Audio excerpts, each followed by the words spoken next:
Hello नमस्कार श्री स्वामी समर्थ। स्वागत आहे तुम्हा सगळ्यांचं माझ्या YouTube चॅनलवरती।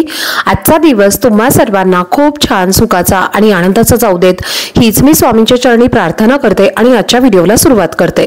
पण त्या अगोदर तुम्ही माझ्या चॅनलवरती जर नवीन असाल तर चॅनलला सबस्क्राइब नक्की करा। त्याचबरोबर कमेंटमध्ये श्री स्वामी समर्थ लिहायला अजिबात विसरू नका। 5 ऑगस्ट पासून पवित्र श्रावण महिन्याला सुरुवात झालेली आहे आणि उद्या 19 ऑगस्ट आहे, तर उद्या श्रावणातला तिसरा सोमवार आलेला आहे। तर या दिवशी नारळी पौर्णिमा सुद्धा आलेली आहे आणि आपण दरवर्षी नारळी पौर्णिमेला रक्षाबंधन साजरा करत असतो। श्रावण महिना हा महिन्यातल्या सर्व सणांचा राजा म्हटलं जातं आणि या श्रावण महिन्यामध्ये येणाऱ्या प्रत्येक दिवसाचं महत्त्व हे सुद्धा वेगवेगळं असतं। तर उद्या श्रावणातील तिसरा सोमवार आहे आणि उद्या आपल्याला भगवान महादेवांची पूजा करायची आहे। त्याचबरोबर या दिवशी नारळी पौर्णिमा सुद्धा आहे। तर या पौर्णिमेच्या दिवशी जे लोक समुद्र किनारी राहतात तर ते वरुण देवांची पूजा करून नारळ जो आहे तर तो समुद्रामध्ये अर्पण करत असतात।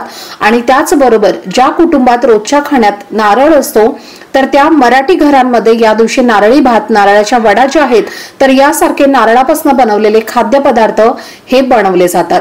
तर या दिवशी बहीण भावाला हातामध्ये राखी बांधते आणि त्यावरून या पौर्णिमेला राखी पौर्णिमा असं सुद्धा म्हटलं जातं।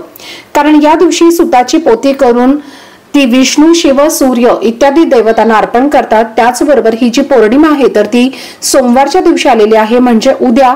आणि प्रत्येक सोमवारी आपण महादेवांना शिवामूठ म्हणून वेगवेगळं धान्य अर्पण करत असतो। तर उद्याची शिवामूठ जी आहे तर ते आहे हिरवे मूग, म्हणून आपल्याला हिरव्या मुगाची शिवामूठ जी आहे तर ती अर्पण करायची आहे। त्याचबरोबर या दिवशी रक्षाबंधन सुद्धा आलेला आहे आणि म्हणूनच आपल्याला रक्षाबंधन सुद्धा साजरं करायचं आहे।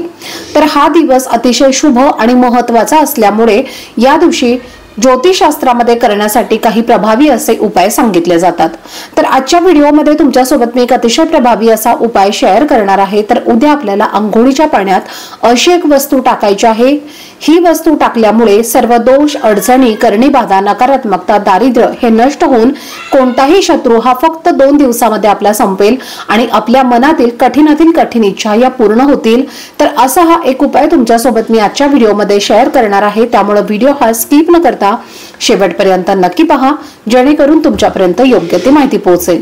आणि तुम्ही माझ्या चॅनलवरती जर नवीन असाल तर असेच नवनवीन माहितीपूर्ण व्हिडिओ पाहण्यासाठी चॅनलला पण लगेच सबस्क्राइब करा आणि बेल आयकॉनला पण प्रेस करा, म्हणजे मी जेव्हा कधीही नवीन व्हिडिओज अपलोड करेन त्याचं नोटिफिकेशन सर्वात आधी तुम्हाला मिळेल आणि तुमचा एकही व्हिडिओ हा मिस होणार नाही।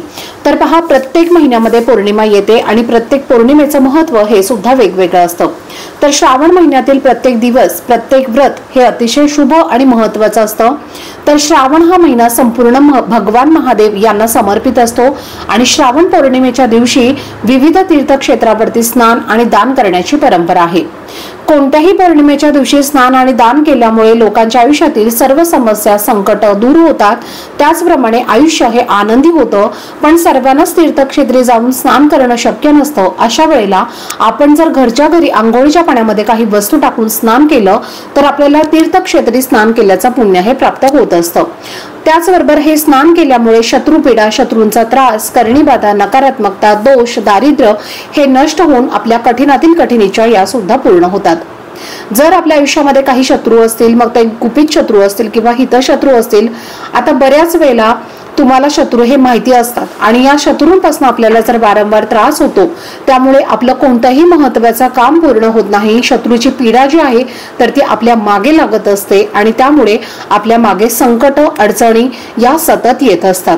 म्हणून या शत्रूंना नष्ट करण्यासाठी आणि त्याचबरोबर एखाद्या व्यक्तीला जर काही नजर दोष लागलेला असेल किंवा कोणी करणी बाधा केलेली असेल तर त्यातनं मुक्तता होण्यासाठी सुद्धा हा उपाय अतिशय प्रभावी असा मानला जातो। त्याचबरोबर बऱ्याच वेळेला आपल्या मनामध्ये एखादी इच्छा असते आणि ती आपली इच्छा पूर्ण व्हावी असं सुद्धा आपल्याला वाटत असतं आणि ही इच्छा पूर्ण करण्यासाठी आपण भरपूर प्रयत्न करत असतो। पण जर आपल्याला काही दोष लागलेले असतील तर मग आपण कितीही प्रयत्न केले तरी सुद्धा आपली कुठलीही इच्छा पूर्ण होत नाही। नेहमी आपल्याला अपयश मिळत असतं आणि म्हणूनच जेव्हा विशिष्ट तिथी असते तर त्या तिथीवरती जर आपण काही प्रभावी उपाय केले तर त्या आपल्याला प्रत्येक कामामध्ये यश मिळत असतं। तर उद्या सर्वप्रथम तुम्हाला सकाळी लवकर उठायचं आहे। स्नान तुम्हाला ब्रह्ममुहूर्तावरती करण्याचा जास्तीत जास्त प्रयत्न करायचा आहे। जेव्हा विशेष तिथी असते तर त्या तिथीवरती ब्रह्ममुहूर्तावरती स्नान केल्याचं जास्त पुण्यफळ हे आपल्याला मिळत असतं, कारण या वेळेमध्ये दैवी शक्ती ज्या आहेत तर त्या खूप जास्त प्रमाणामध्ये जागृत अवस्थेत असतात आणि त्यामुळे आपण या वेळेमध्ये जर स्नान केलं तर नक्कीच त्याचं फळ हे आपल्याला खूप अधिक पटीने मिळत असतं। आणि म्हणूनच तुम्हाला ब्रह्ममुहूर्तावरती उठून स्नान करण्याचा जास्तीत जास्त प्रयत्न करायचा आहे। पण ज्यांना शक्य होणार नाही त्यांनी 9 वाजेपर्यंत हा उपाय आवर्जून करायचा आहे।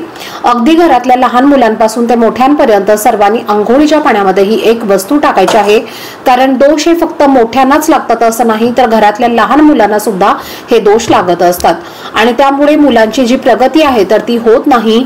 आणि श्रावणातील पौर्णिमेला हे स्नान करण्याला खूप महत्त्व आहे। जर तुमच्या घराच्या आजूबाजूला एखादी पवित्र नदी असेल तर तिथे जाऊन तुम्ही स्नान करा, पण जर तुम्हाला शक्य नसेल किंवा तुमच्या आजूबाजूला नदी नसेल तर तुम्ही घरच्या घरी तुम्हाला हे स्नान करायचं आहे। सर्वप्रथम तुम्हाला सकाळी लवकर उठायचं आहे। उठल्यानंतर श्री स्वामी समर्थ, ओम नमः शिवाय हे 2 प्रभावी मंत्र जे आहेत तर ते तुम्हाला म्हणायचे आहेत आणि त्यानंतर तुम्हाला अंघोळीचं पाणी काढायचं आहे। अंघोळीचं पाणी काढल्यानंतर त्यामध्ये तुम्हाला सगळ्यात पहिली वस्तू टाकायचं आहे ते म्हणजे कच्चं दूध। तर पहा, आपण श्रावणातल्या सोमवारी शिवलिंगावरती दुधाचा अभिषेक करत असतो, दूध अर्पण करत असतो आणि हेच दूध जर आपण अंघोळीच्या पाण्यामध्ये टाकलं तर भगवान महादेवांचा आशीर्वाद हा आपल्याला प्राप्त होत असतो आणि त्यामुळे आपल्या सर्व इच्छा मनोकामना या पूर्ण होत असतात। आणि म्हणूनच आपल्याला 1 चमचाभर कच्चं दूध अंघोळीच्या पाण्यामध्ये टाकायचं आहे। हे दूध टाकल्यामुळे आपलं भाग्य उजळतं, तुमचं कोणतंही महत्त्वाचं काम विना अडथळ्याशिवाय पूर्ण होतं, सर्व महत्त्वाची कामं पूर्ण होतात। यानंतर पुढची वस्तू टाकायची आहे ते म्हणजे सुगंधित अत्तर। तुमच्याकडे कोणताही अत्तर असेल तर त्याचं तुम्हाला 1 किंवा 2 थेंब हे अंघोळीच्या पाण्यामध्ये टाकायचं आहे। अत्तर जे आहे तर ते माता लक्ष्मीला अतिशय प्रिय आहे आणि या अत्तराच्या वासाने माता लक्ष्मी ही आपल्याकडे आकर्षित होते आणि त्यामुळे आपल्याकडची गरिबी दरिद्री ही संपूर्णपणे नष्ट होत असते। त्यामुळे तुम्हाला अत्तर टाकायचं आहे। जर तुमच्याकडे अत्तर नसेल तर तुम्ही गुलाबजल सुद्धा टाकू शकता। त्याचप्रमाणे पाण्यामध्ये आपल्याला चिमूटभर काळे तीळ सुद्धा टाकायचे आहेत आणि या दिवशी काळ्या तिळाचं दान सुद्धा केलं जातं। काळे तीळ हे दान केल्यामुळे पितृ आपले तृप्त होतात आणि आपल्याला सुखी संसाराचा आशीर्वाद हा देत असतात आणि म्हणूनच अनेक जण या दिवशी स्नान करून तिळाचं दान करत असतात। म्हणून अगदी चिमूटभर तीळ तुम्हाला अंघोळीच्या पाण्यामध्ये टाकायचं आहे।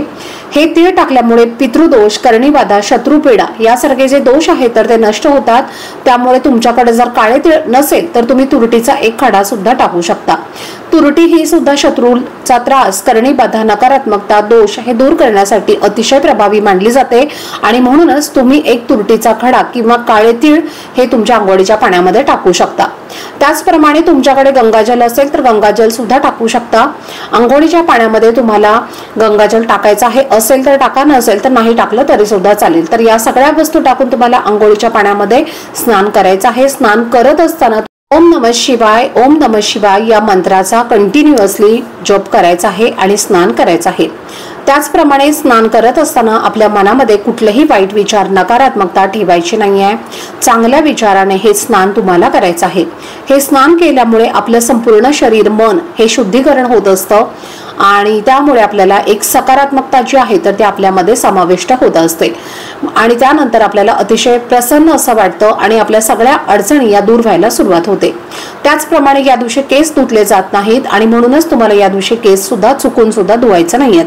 फक्त हे जे स्नान आहे तर ते तुम्हाला करायचं आहे।